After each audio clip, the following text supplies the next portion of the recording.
Ordena Justicia de Andorra embargar más de 76 millones de euros de cuentas relacionadas con el abogado Juan Collado. Tras 26 años al frente, Carlos Romero de Champs podría dejar el sindicato de Pemex en los próximos días. ¿Para una investigación o para la libertad? No vamos a quitar a un dirigente para poner a otro, asegura el presidente López Obrador. 70,000 elementos ya de la Guardia Nacional desplegados en todo el país. Queremos garantizar la seguridad de los visitantes y porque además tiene que haber consecuencias frente a una irresponsabilidad que cometieron quien tenía la concesión de esta feria. 400 personas se quedarían sin trabajo por cierre de la feria de Chapultepec, argumenta la directiva. Justicia alcanzaría a todos los responsables, desde el propietario hasta quien operaba el juego irresponsablemente, dice Claudia Sheinbaum. 23,000 casos de dengue en México, un número nunca visto. Y lo que dijo el presidente esta mañana, bienvenidos, estamos en las noticias por el 9.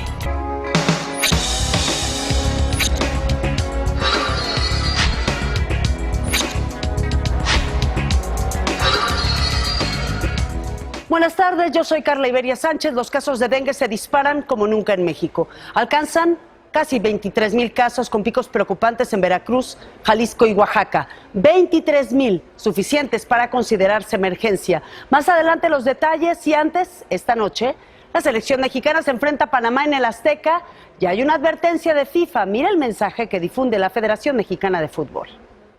¿Te has dado cuenta de todos los gritos que hay en un partido?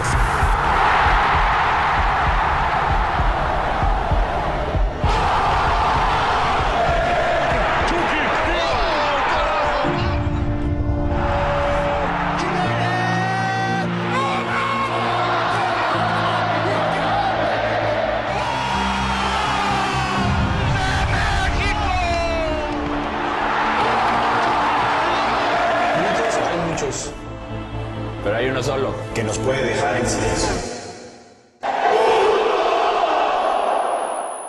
Incluso sin mundial. La cosa está así. Si gritas puto, el árbitro detiene el partido y te sacan del estadio. Si se vuelve a escuchar el grito, el árbitro interrumpe el partido y podría retirar a los jugadores hacia los vestidores. Y si se repite, el próximo juego sería a puerta cerrada. Y si es con la selección, podríamos llegar a perder el partido. Va en serio. Es la nueva disposición de la FIFA en todo el mundo. Por un grito, quedamos fuera del juego. Un mundial significa mucho para todos. Es la emoción de millones. No por algunos, no vamos a perder todos. ¿Y ves que otros gritan? Señálalos. Nos vemos en el estadio. Grita todo lo que tú quieras. Menos el grito que nos deja fuera del juego. Ya no el Movimiento Nacional de Taxistas, sino Taxistas Unidos por México informaron de otra posible movilización masiva que incluiría bloqueos el próximo lunes 21 de octubre en la Ciudad de México. Lo integran por lo menos 9 grandes organizaciones diferentes de taxistas, entre ellos la CUT, Jaguares, Panteras. Anunciaron que habría movimiento nuevamente en vías primarias. Protestarían también por regulación de transporte de aplicación. Hoy la CEMOVI publicó nuevas reglas. Hoy un día relevante en el caso Rosario Robles. La defensa pide su libertad en el proceso que se le sigue por ejercicio indebido del servicio público. Recuerden que el juez, sobrino de Dolores Padierna, dictó prisión preventiva oficiosa por presunto riesgo de fuga. Rosario Robles sigue en Santa Marta. Esta tarde el despacho de abogados, el bufete Hernández Barros, emitió un comunicado de prensa donde informa que en un plazo no mayor a 72 horas, el magistrado Ricardo Paredes resolverá si revoca prisión preventiva, que Robles reitera que es inocente, que ha actuado confiando en el Poder Judicial y que no se justifica la medida cautelar impuesta, es decir, que la tengan en prisión, que el juez de manera unilateral resolvió dictarle prisión preventiva y no privilegió el principio de contradicción, que la Fiscalía ocultó información relacionada con el caso y la defensa de Rosario Robles considera que ella podría quedar en libertad, es decir, continúa el juicio esta semana y en la audiencia está Bogdán Castillo. Adelante, Bogdán.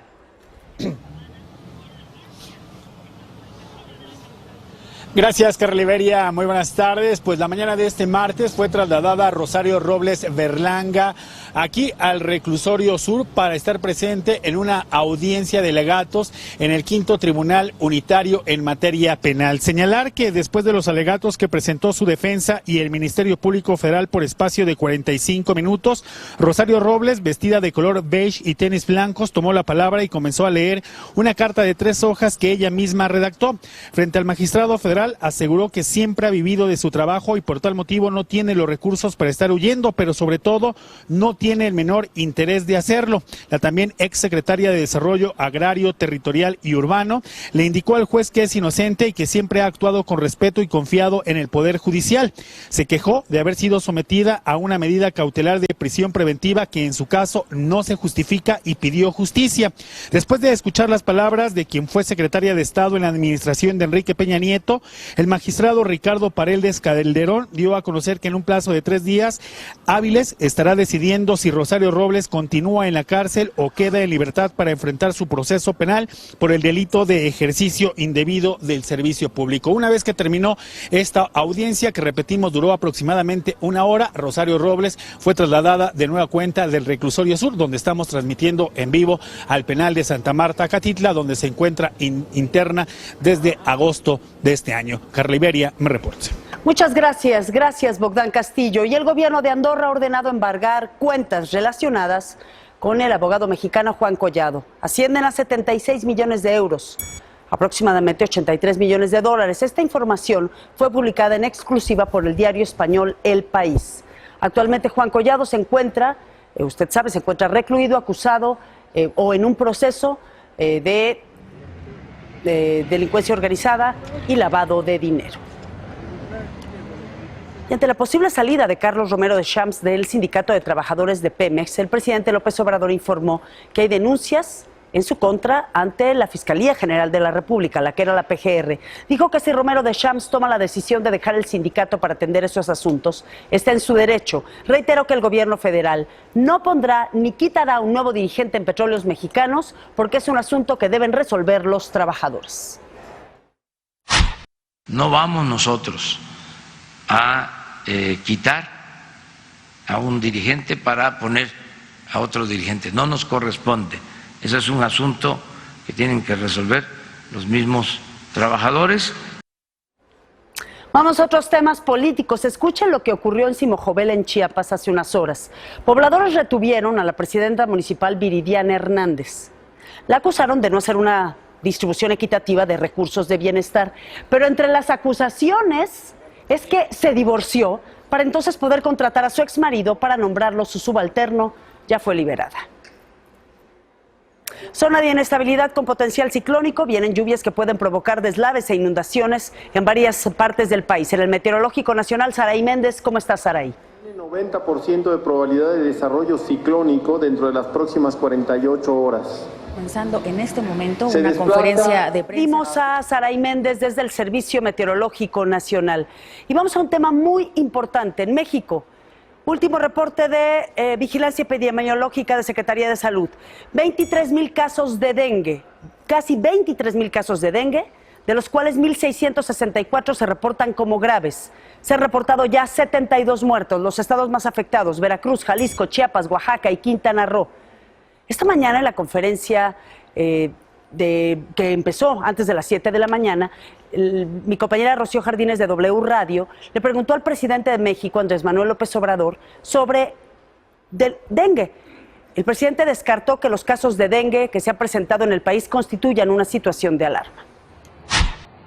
Tenemos información que no hay nada extraordinario, que no es algo incontrolable, lo del dengue. No hay una situación de alarma. Entonces sí, hasta les puedo decir que está afectando en algunas partes de Veracruz el dengue, en otros estados. No tenía el reporte de Jalisco, por ejemplo. Y vámonos hasta el Servicio Meteorológico Nacional con Saraí Méndez. Adelante, Saraí. Así es, Carla, muy buenas tardes. Te decía que nos encontramos aquí en el Servicio Meteorológico Nacional, donde está iniciando esta conferencia de prensa por parte de los dos coordinadores, el coordinador del Servicio Meteorológico Nacional y el coordinador nacional de Protección Civil, David León. Ellos están informando sobre los sistemas de baja presión que podrían traer pues abundante agua para los estados del sur del país, principalmente Oaxaca, Chiapas y Tabasco. Están informando en estos momentos, bueno, pues algunos de los pronósticos que se esperan para los próximos días sobre este desarrollo ciclónico, para las próximas concretamente 48 horas que dejarán abundante agua en estos estados. Por supuesto, estaremos aquí al pendiente y seguiremos informando de lo que aquí nos digan. Carla. Muchas gracias, pendientes de lo que se diga en la conferencia de prensa. Más adelante volvemos contigo, Saraí Méndez, desde el Servicio Meteorológico Nacional. Ya vieron el fenómeno que está entrando a nuestro país, que afectaría al estado de Oaxaca, que por cierto se ubica entre los primeros lugares en casos de dengue.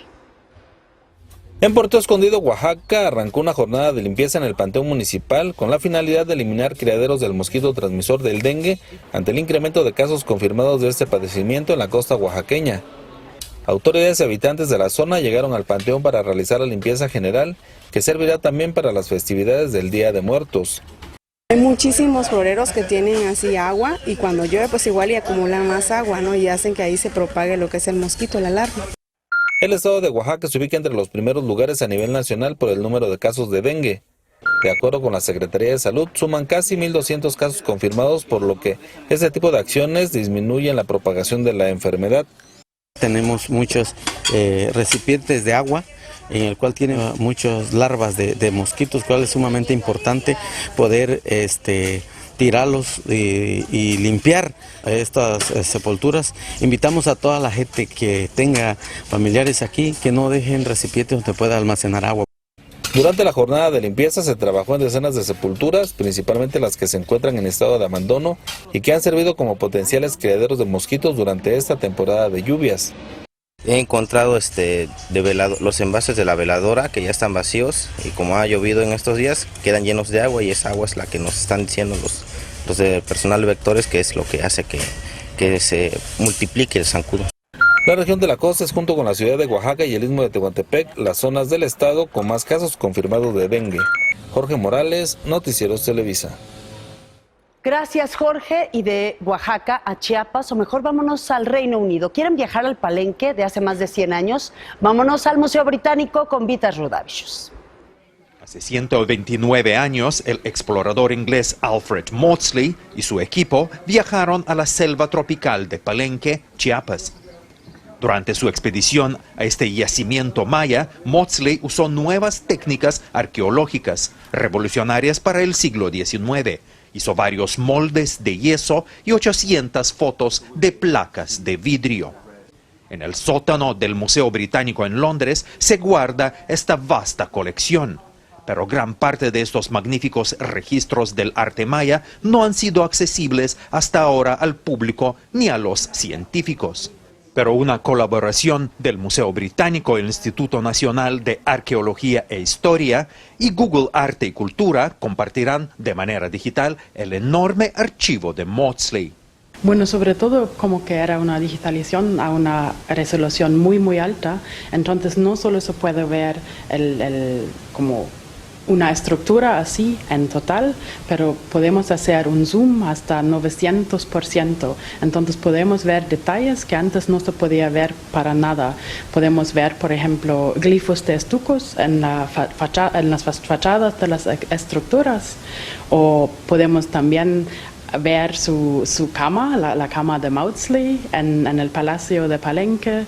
Podemos ver todo el trabajo que hizo él, realmente con detalles que antes no sabíamos nada de estos detalles. El objetivo de esta colaboración es destacar a la civilización maya precolombina en México y también en Guatemala. Parte de este gran proyecto entre el Museo Británico, el INA y Google fue el escaneo en 3 dimensiones de los moldes de yeso de Maudslay, de la escalera jeroglífica de Palenque. Hace casi 130 años, Maudslay fue un pionero tecnológico en comunicación visual. La última colaboración entre el gigante digital Google, el Museo Británico y el INA es un esfuerzo de preservación del patrimonio maya utilizando las últimas tecnologías disponibles hoy en día. The mission of Google Arts and Culture is to make culture and art more accessible to people around the world. And we do that through using technology.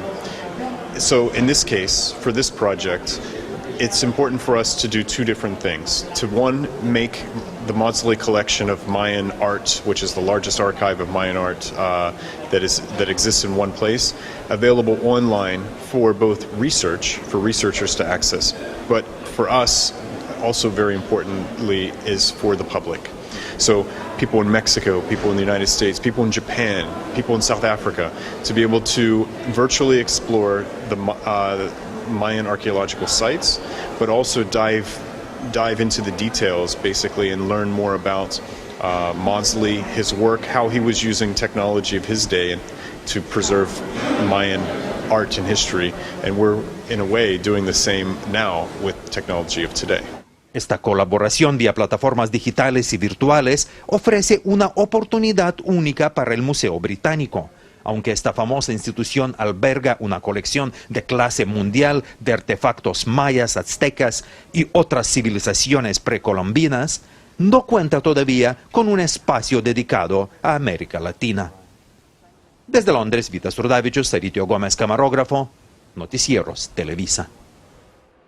Ayer el titular de Coparmex, Gustavo de Hoyos, señaló que votar por la revocación de mandato, es decir, por retirar a un funcionario de un cargo público mediante una consulta, sería un error de consecuencias catastróficas. ¿Qué pasa en el Senado de la República? En vivo, Claudia Flores. Adelante, Claudia. ¿Qué tal, Carla? Bueno, pues está a punto de someterse a aprobación la minuta que llegó de la Cámara de Diputados justamente para introducir a la democracia mexicana esta figura de revocación de mandato, Carla, y se hace con muchísimas modificaciones por parte de los senadores, entre las más importantes que solamente el Instituto Nacional Electoral estará facultado para convocar, realizar y llevar a cabo el cómputo y recoger la votación de esa consulta para la revocación de mandato. También se establece en esta minuta que solo se podrá llevar a cabo una vez en cada sexenio y deberá de llevarse a cabo a la conclusión del tercer año de gobierno y durante los 90 días posteriores. Esta revocación es procedente de acuerdo con esta reforma constitucional para presidente de la República, los gobernadores y el jefe de gobierno o jefa de gobierno de la Ciudad de México. Se establece también que solo procederá a petición de la ciudadanía, pero para ello se tienen que recolectar al menos el 3% de las firmas de quienes integran el listado nominal de electores. En el caso de que sea o se quiera aplicar para este sexenio, en particular para la presidencia de Andrés Manuel López Obrador, tendrían que ser bajo las siguientes reglas. La solicitud de firmas tendría que llevarse a cabo durante el mes de noviembre y hasta el 15 de diciembre del 2021 y deberá presentarse la solicitud dentro de los 15 días del mes de diciembre de 2021. En caso de que el INE la declare procedente, bueno, pues se emitirá la convocatoria dentro de los 20 días siguientes al vencimiento del plazo para la presentación de la solicitud y la jornada de votación sería a los 60 días de expedida la convocatoria. Esto es aproximadamente en el mes de marzo del 2022. Se deja de manera clara en la Constitución que no podrá llevarse a cabo un ejercicio de consulta para revocación de mandato en jornada electoral, Carla. Y bueno, pues todas las bancadas han manifestado desde la tribuna que acompañarán esta minuta, a excepción del PAN, que advierte un riesgo de regresión e incluso de reelección. Es así como va este debate. Muchas gracias, Claudia Flores. Y en el tema de servidores públicos y corrupción, ayer Irma Heréndira Sandoval, la secretaria de la Función Pública, dijo que hay en proceso más de 28,000 investigaciones por presuntas irregularidades de servidores públicos. Aseguró a los senadores que no hay filias ni fobias, ni hay una persecución en contra de quienes trabajaban en los anteriores gobiernos, pero aclaró, tampoco hay intocables. No tenemos en esta Secretaría de la Función Pública y desde luego en el gobierno filias ni fobias. Se han investigado lo mismo servidores públicos de la administración actual que de la administración pasada que tienen procesos administrativos pendientes. En la función pública ya no hay intocables ni siguen existiendo perseguidos políticos. El secretario de Energía en la administración del presidente Peña, expresidente Peña, negó tener alguna relación con un esquema de sobornos en Petróleos Mexicanos. Ayer Pedro Joaquín Caldwell publicó un comunicado en el que señala: en cuanto está relacionado con supuestos sobornos, rechazo categóricamente a lo largo de mis cargos públicos como gobernador de Quintana Roo, director de Fonatur, secretario de Turismo y secretario de Energía, dice Pedro Joaquín Codwell, no participé nunca en actos deshonestos ni incurrí en corruptelas. Dice que empresarios, profesionistas y exservidores públicos pueden dar cuenta de ellos. Algunas fuerzas políticas se abstuvieron. El debate duró 3 horas ayer, pues anoche fue aprobado en comisiones un dictamen en el que la defraudación al fisco podría ser equiparable en algunos modos con delincuencia organizada y con hasta 9 años de prisión. Hoy nuevamente las cúpulas empresariales se manifestaron en contra de este debate y en diputados está Héctor Guerrero. Adelante, Héctor. Gracias, Carla, muy buenas tardes. En efecto, este dictamen fue subido hoy en la sesión de este martes al Pleno de la Cámara de Diputados para su discusión y en efecto lo que se busca es combatir la creación de las empresas fantasmas y la expedición de las facturas falsas. Esto es tipificarlo como delito de defraudación fiscal y establecerlo en un catálogo de la delincuencia organizada, por lo que ameritarían la prisión preventiva oficiosa. Y es que dicen los diputados de la mayoría de Morena y sus aliados, el PT y Encuentro Social, y apoyados también por el Partido Verde, pues este delito se cometería cuando los evasores rebasen los 7.8 millones de pesos de evasión fiscal, es decir, los grandes evasores, las grandes empresas. Y es que señalaron los legisladores de la mayoría aquí en esta Cámara de Diputados que en los últimos 5 años 8.204 empresas facturaron operaciones simuladas y generaron 8.827.930 facturas falsas por un monto aproximado de 1.6 billones de pesos, Carla, lo cual supone una evasión anual de 350.000 millones de pesos. Todos los partidos han dado su visto bueno a esta reforma, sin embargo el PAN, el PRI y el PRD dicen que no es la intención, que está mal encaminada esta reforma y que votarán en contra de ella, Carla. PRI, PAN y PRD por votar en contra de esta ley que equipara algunos casos de defraudación al fisco con delincuencia organizada. Y tras darse a conocer el veredicto sobre el accidente en la feria de Chapultepec, que costó la vida a 2 personas el 28 de septiembre, hoy el gobierno emitió un documento, el gobierno local, sobre la cancelación de las operaciones y sobre quiénes actuarían penalmente. ¿Sobre quiénes? Dijo Claudia Sheinbaum esto. De todos, de todos. Desde el dueño hasta quien, conociendo que el juego no tenía el mantenimiento adecuado, permitió que se operara. Mediante su despacho de abogados, los administradores de la feria de Chapultepec argumentan que con el cierre 450 familias resultarían afectadas.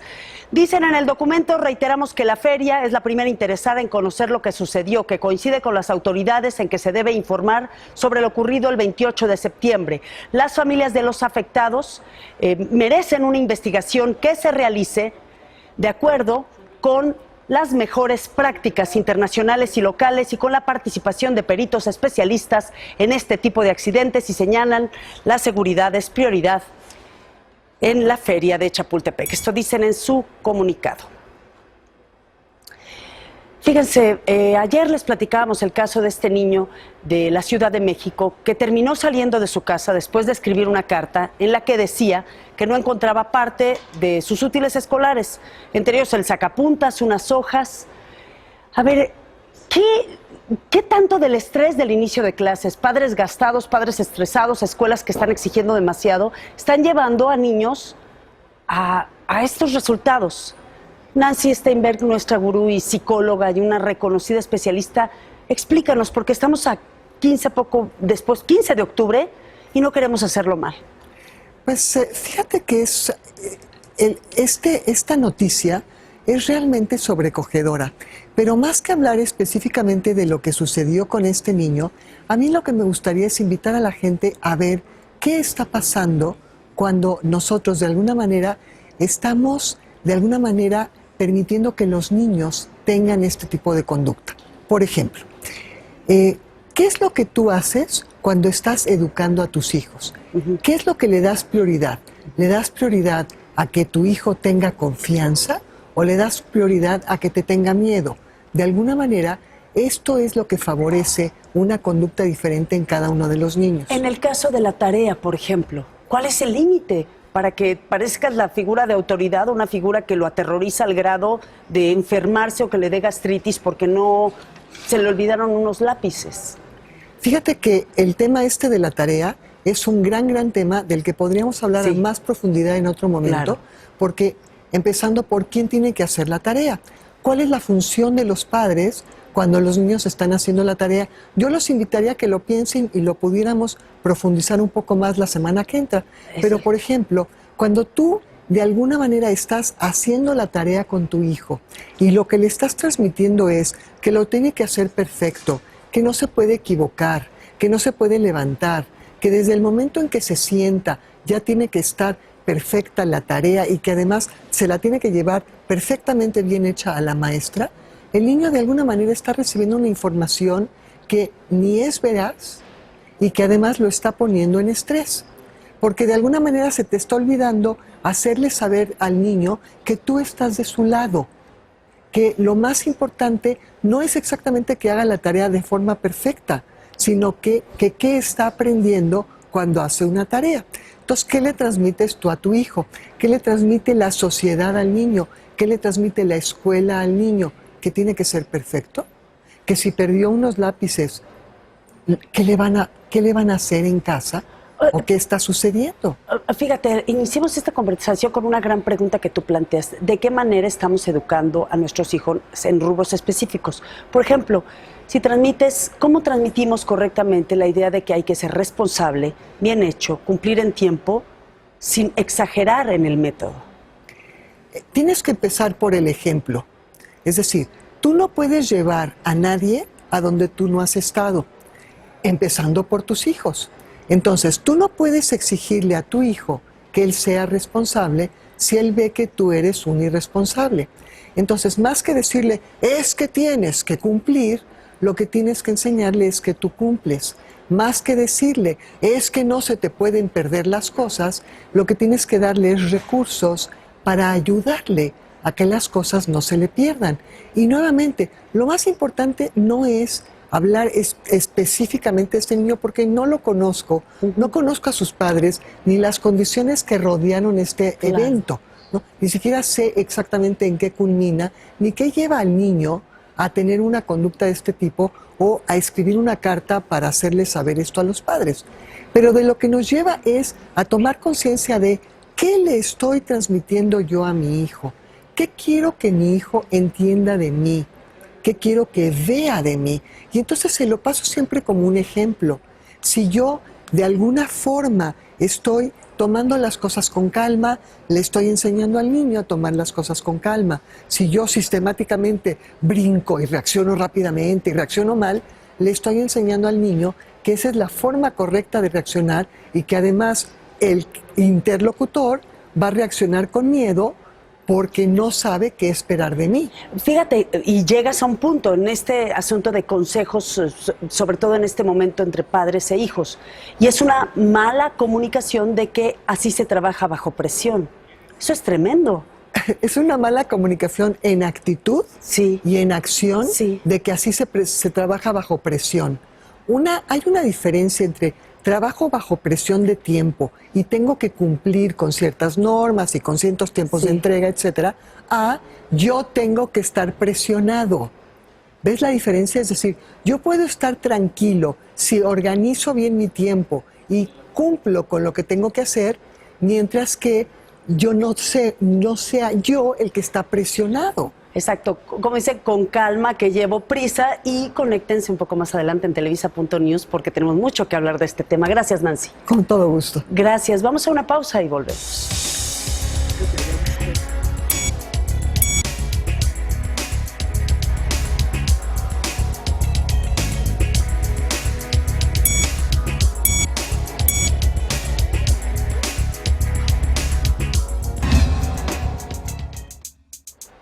Son las 3 de la tarde en punto. Yo soy Carla Iberia Sánchez y estas las noticias.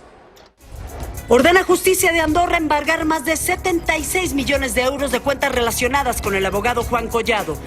Tras 26 años al frente, Carlos Romero de Champs podría dejar el sindicato de Pemex en los próximos días. No vamos nosotros a quitar a un dirigente para poner a otro dirigente. No nos corresponde. Eso es un asunto que tienen que resolver los mismos trabajadores. ¿Para una investigación o para la libertad? No vamos a quitar a un dirigente para poner a otro, asegura el presidente López Obrador. 70,000 elementos ya de la Guardia Nacional desplegados en todo el país.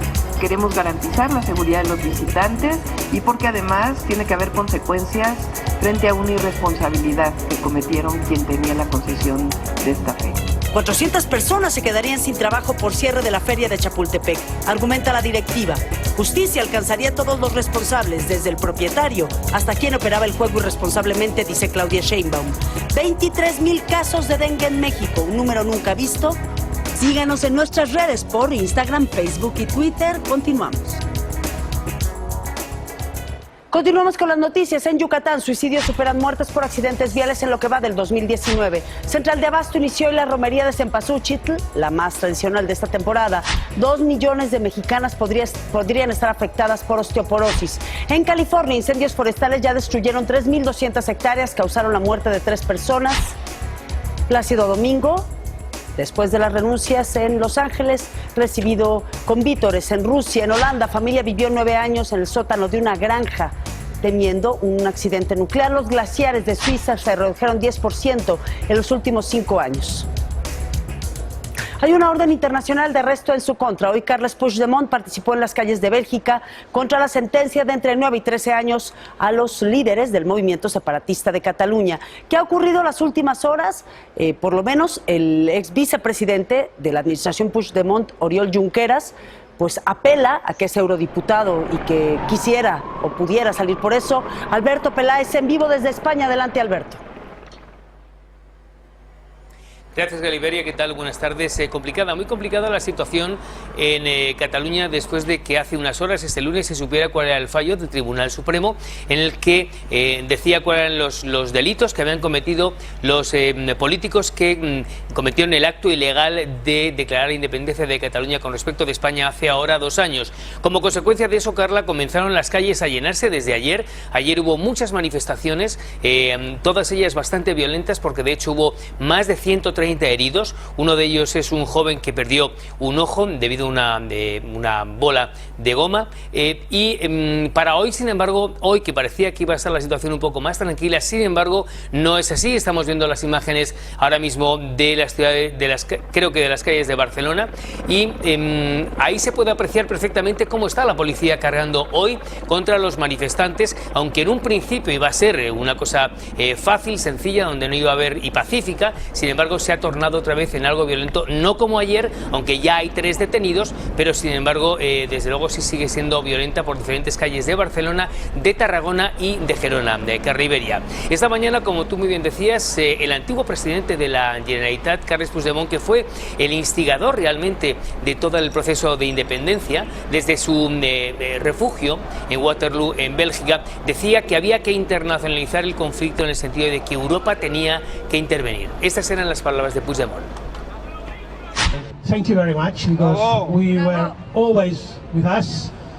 We need you, but we need the whole support of the European democrats, because that crisis concerns European democracy and the quality of European democracy. It's not a Catalan, a regional or a Spanish issue. That concerns all of us, even journalists, because it's something linked with the freedom of expression, freedom of opinion. And when one country undermines one of the bases of democracy, that threatens all of us.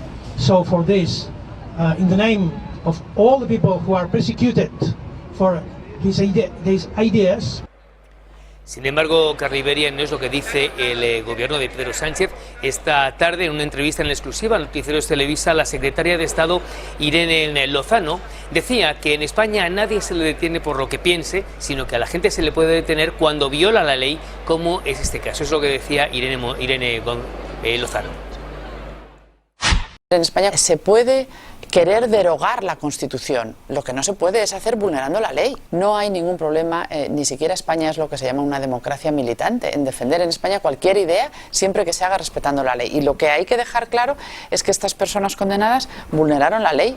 El antiguo vicepresidente del gobierno de Cataluña, Oriol Junqueras, como tú decías, Carla, decía que a pesar de que los 13 años que le han caído de cárcel, decía que él volvería a hacer todo lo que hizo. Y bueno, ¿qué se espera para las próximas horas, Carla Iberia? Bueno, hoy se siguen las manifestaciones violentas, insisto, no como ayer, pero violentas en todo caso, y para mañana se esperan manifestaciones muy complicadas porque Tsunami Democratic, que es una plataforma extremista que es la que está detrás, ha convocado muchas manifestaciones para mañana y para los próximos días, Carla Iberia. Exactamente, tendencia en Twitter, el famoso Tsunami Democratic, que estaría promoviendo que hubiera bloqueos, manifestaciones y cierres de aeropuertos, no solo en Cataluña, sino en otras regiones de España. Gracias, Alberto Peláez, ¿nos conectamos mañana? Por supuesto que sí. Bueno, muchas gracias. Buenas noches. Hasta España, defensores de migrantes, en otro tema, denuncian que continúa corrupción en el Instituto Nacional de Migración. El presidente del Comité Ciudadano en Defensa de Naturalizados y Afromexicanos, Wilner Metellus, denunció corrupción en el Instituto Nacional de Migración. La corrupción sigue en el Instituto Nacional de Migración. En la reforma legislativa las cosas siguen igual. Hay vinculación de agentes migraciones con los coyotes. Es desorden total que hay adentro de la estación migratoria. Vamos a tomar un minuto de silencio en memoria de nuestros hermanos. En conferencia de prensa, solicitó un minuto de silencio en memoria de los migrantes de Camerún que fallecieron este fin de semana tras naufragar la embarcación en la que viajaban por la costa de Chiapas. Hasta el momento, se confirmó la muerte de 2 y uno más continúa desaparecido. Lamentó la actuación de la Guardia Nacional en la frontera sur. En la realidad, hoy la Guardia Nacional es el muro de Trump en la frontera sur. Es una Guardia Nacional, al lugar de hacer el trabajo, buscar a los delincuentes que están matando a nuestros hermanos mexicanos. Advirtió que la estrategia mexicana para evitar la imposición de aranceles por parte de Estados Unidos no funcionará y, por el contrario, incrementará la crisis migratoria. Farah Reachi, Noticieros Televisa. Nuestro corresponsal Ariel Motzazos nos informa desde Washington. Esto es lo que informa el gobierno de Estados Unidos ahora sobre el muro en la frontera de Estados Unidos con México. 117 kilómetros completados, 256 kilómetros en construcción, 442 kilómetros, eso dice la administración Trump, en preconstrucción. Pero al final es un muro que impacta en política, impacta en comercio, impacta en diplomacia, pero sobre todo impacta en personas. Y agradezco que estén en el estudio Eunice Rendón, una buena amiga de las noticias, doctora en política pública internacionalista y una muy reconocida abogada experta en migración, Janet Moreno. ¿Cómo estás, Janet? Muchas gracias. Gracias por la invitación. ¿Cómo estás, Eunice? Gracias, bien, gracias, Carla. A ver, primero vamos a hablar de lo último que informa el comisionado de Protección Fronteriza y Aduanas. Pues la Policía Fronteriza de Estados Unidos justo sacó unos datos de las detenciones. Recordemos que también en los últimos meses, sobre todo, Estados Unidos ha estado diciendo mucho de la reducción de detenciones en la frontera. Y efectivamente hay una reducción. Teníamos 90,000 en junio, 70,000 en julio y 50,000 en agosto. Entonces sí hubo una reducción, pero creo que es muy importante detallar ahí el dato, sobre todo para el caso mexicano. Es decir, hay una reducción sobre todo muy importante en nacionalidades de Centroamérica. Guatemala, Salvador, Honduras, etcétera. ¿Por qué? Por la política permanece en México y porque finalmente México y también los países al centro que han hecho acuerdos con Estados Unidos han contribuido a que el flujo disminuya, ya lo decía el canciller, creo que en un 56% en los últimos meses. Pero lo que creo que hay dos datos muy importantes de subrayar, Carla. Uno es el tema de los niños y el otro el de las familias. Aumentaron. En el caso de familias y menores mexicanos no acompañados, aumentaron en un 20% en los últimos 2 meses y también más o menos en un 18% el tema de las familias. Es decir, esa disminución no es mágica, esa disminución obedece a más guardias en las fronteras. 25,000 guardias nacionales. Exactamente, a más elementos armados en las fronteras, a más operativos como el que ocurrió el sábado pasado y también a una política que estaría conteniendo a los migrantes en territorio nacional.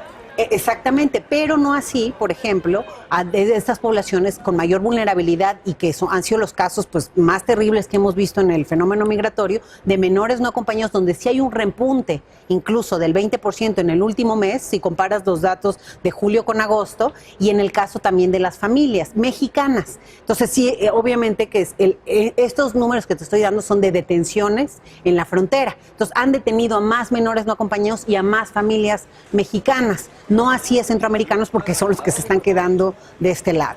Veíamos el informe de Farah Reachi y ayer Juan Álvarez Moreno, nuestro corresponsal Janet, en Chiapas, nos reportaba casos de familias separadas en territorio nacional, familias africanas.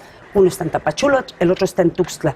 ¿Qué lección tú como abogada de inmigración quieres dar para quienes están ejerciendo esta política en México? Bueno, totalmente la política de permanencia en México es violatoria totalmente del derecho internacional, del derecho de Estados Unidos de migración. Efectivamente, tenemos testimonios de familias separadas de todas partes del mundo, no nada más de centroamericanos, como bien lo indicas, y el impacto es terrible. Es la carga sobre México, yo creo que es muy fuerte. Estábamos viendo reportes más recientes de cómo pues no hay presupuesto en todos esos estados de la frontera que están recibiendo a casi 42,000 personas aproximadamente que han sido impactadas por esta nueva política de permanencia en México.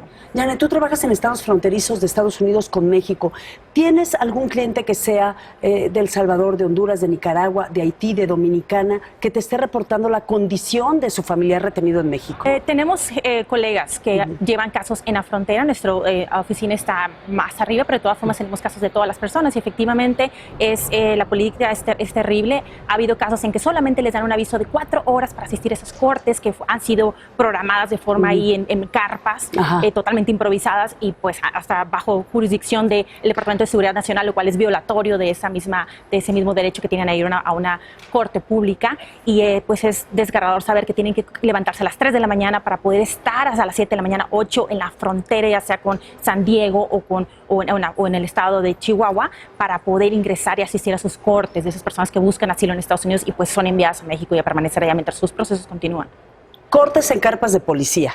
Cortes en carpas de policía, gravísimo lo que me dices. Familias separadas allá y acá, y pues son menos migrantes pero retenidos en México. Si tuvieran un minuto para arrojarnos luz de en qué tenemos que fijarnos mucho este próximo mes, ¿qué dirías, Janet? Claro que sí, bueno, que el gobierno de México realmente se informe del impacto que está teniendo con México, ¿verdad? Es muy fácil decir, pues no es tan elevado, está todo manejable, y que se informe bien que las organizaciones civiles, sobre todo, son las que ahorita carecen de los recursos necesarios y están solamente siendo apoyadas por organismos internacionales como la ONU. Entonces, el llamado sería para el gobierno de México que se informe bien del impacto que está teniendo, sobre todo con México. ¿Y tú, Eunice? Yo creo 2 cositas. Una, que sea una política integral, que tenemos que ver estos flujos migratorios en la frontera norte, es decir, los que están en el intento de ingresar, los que nos están deportando, que también son 11 puntos y van a ser 200,000 más o menos al cerrar el año, y todos estos 42,000 que están en la política que permanece en México. Creo que corresponde a una política de los 3 órdenes de gobierno y también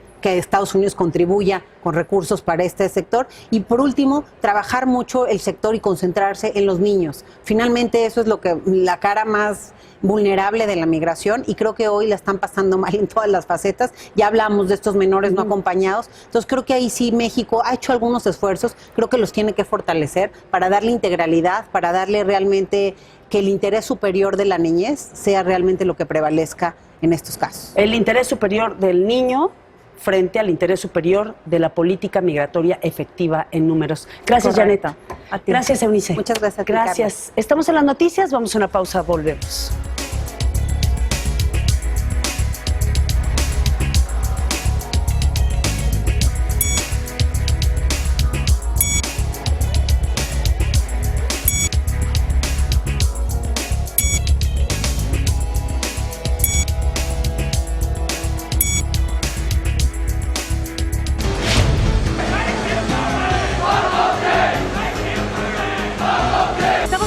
Del 9, noticias, ideas, historias, cada tarde de 2:30 a 3:30 por esta señal y por Televisa.news. Yo estoy optimista, creo que vamos a lograr la paz en el país. La Ciudad de México se ubica entre las entidades pues con un número de homicidios elevado. Pues ahí están los números, ¿no? La tendencia es a la baja,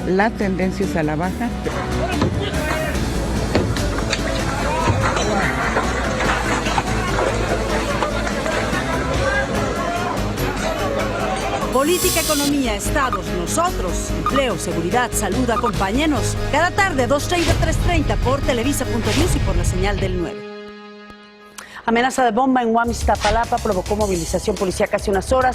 Reservas internacionales en el país baja de $472 millones al 11 de octubre, con lo cual hay un saldo en reservas internacionales de $180,000 millones. Feria del empleo, 311 vacantes para personas con alguna discapacidad. El Reino Unido, la Unión Europea, pues recuerde que hay un plazo, el 31 de octubre, pues dicen que lentamente avanzan en las negociaciones del Brexit después de lo dicho ayer por la reina. Margaret Atwood y Bernardine Evaristo ganan juntas el gran premio Brooker del próximo sábado. Pues desfile, concurso de alebrijes monumentales en la Ciudad de México, no se lo pierdan. Y Safeway en California hace un gran concurso de la calabaza de Halloween, pero el asunto es que esa calabaza pesa casi 1 tonelada. Híjole, es que prefiero leérselos porque es muy fuerte. Miren, escribir así, escribió una mujer, sirve para conocer todos los resortes de la existencia y eso significa esencialmente ser fiel a una misma. A mí no me gusta pensar que existe una literatura solo para mujeres o de mujeres o entre mujeres, pero aquí tenemos a la maestra que se llama Ligia Urroz. ¿Cómo estás, Ligia? Muchas Buenas gracias, tardes. muy bien, muchas gracias. Gracias por invitarme. Gracias. Les quiero platicar de Ligia Urroz. Ella es economista, internacionalista, experta en literatura digital, rockera, guitarrista. Exacto. Exactamente. Y entonces, y además una apasionada de la literatura. Tú sí que Así sabes es. de literatura, Ligia. Y viene a publicar un escrito en el que hace un comparativo de la escritura en tiempos de no democracia. Exacto. Podría yo calificarlo así. Adelante, Ligia. Sí, claro, es un ensayo literario en el cual estoy comparando 3 obras enormes de literatura, como son El color púrpura de Walker, que ganó el premio Pulitzer. Exactamente. Persépolis, que es de Marjane Satrapi, que es una obra gráfica. Sí. Y En la vida de Adele, que es la versión cinematográfica de El azul es un color cálido, de Julie Maro.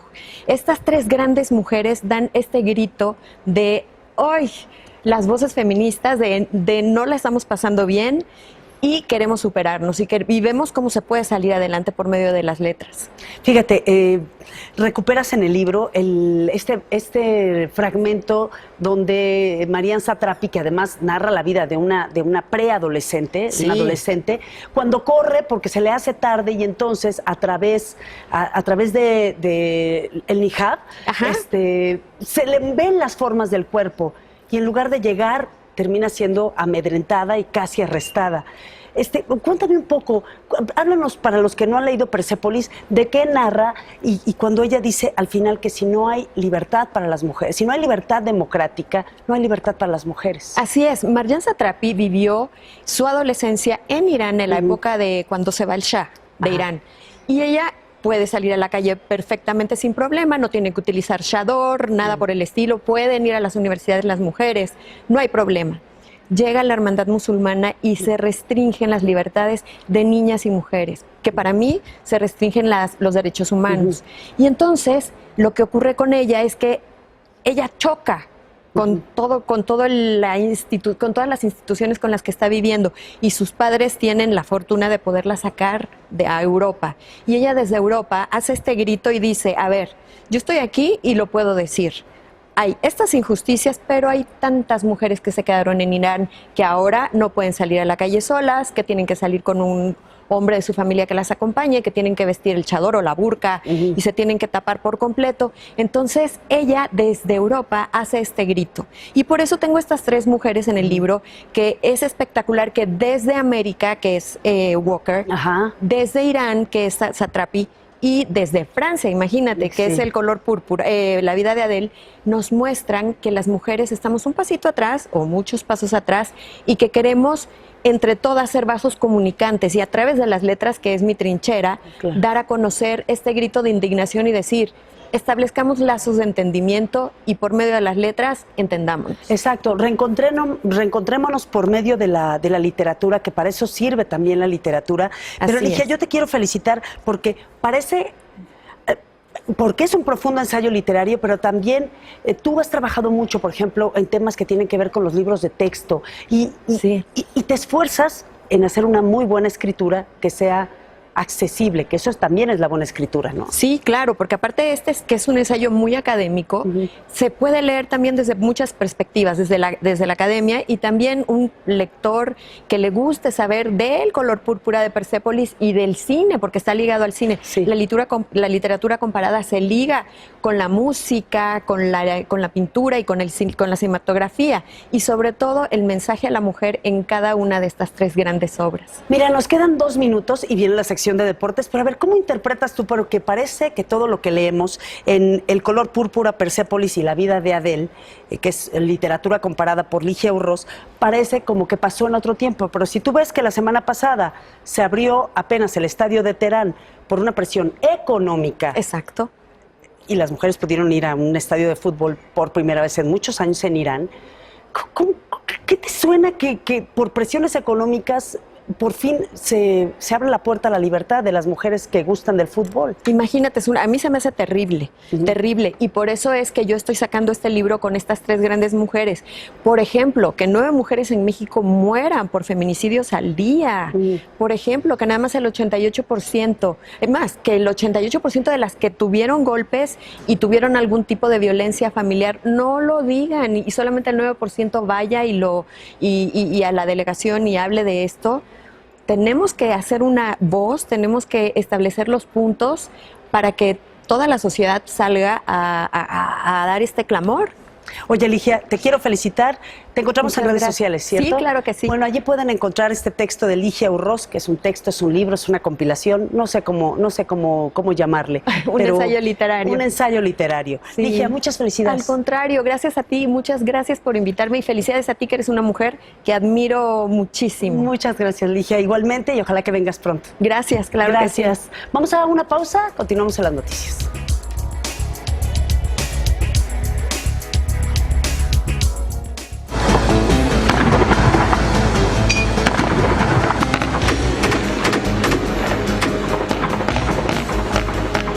¿Qué viene? ¿Qué hablamos? ¿Qué es viral? Esto es Las Noticias con Carla Iberia, cada tarde en La Señal del Norte.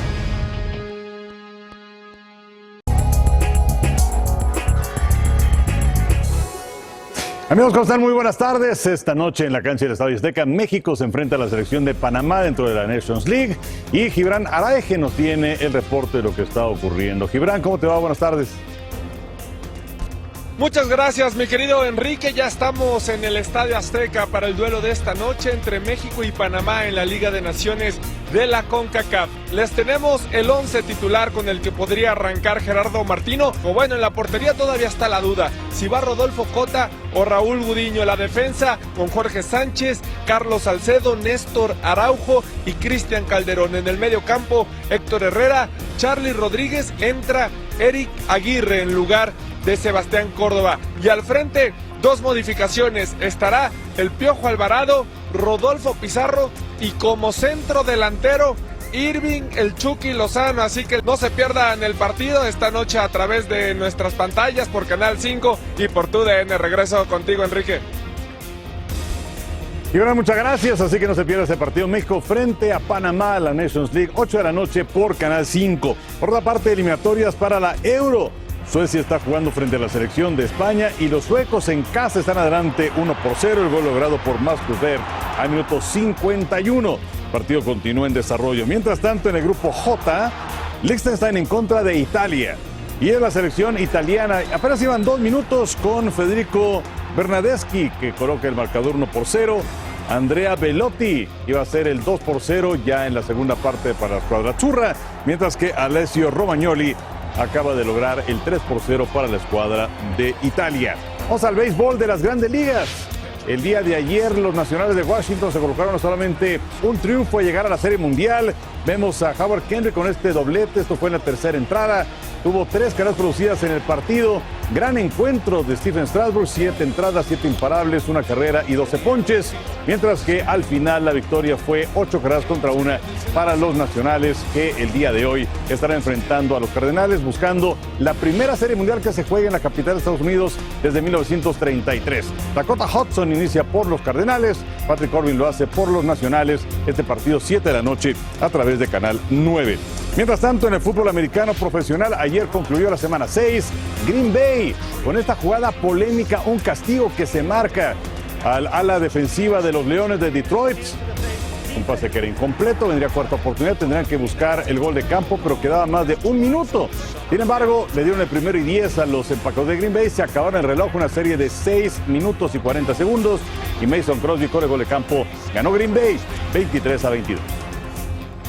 Por los deportes, muchas gracias, Carla. Muchas gracias, Enrique. Antes de irnos, le informo que la diputada del PAN, Adriana Dávila, ha presentado una denuncia ante la Fiscalía General de la República y el INE en contra del diputado Gerardo Fernández Noroña. Con esto nos despedimos. Gracias, Enrique. Gracias. Gracias en nombre de todo este equipo. Yo soy Carla Iberia Sánchez.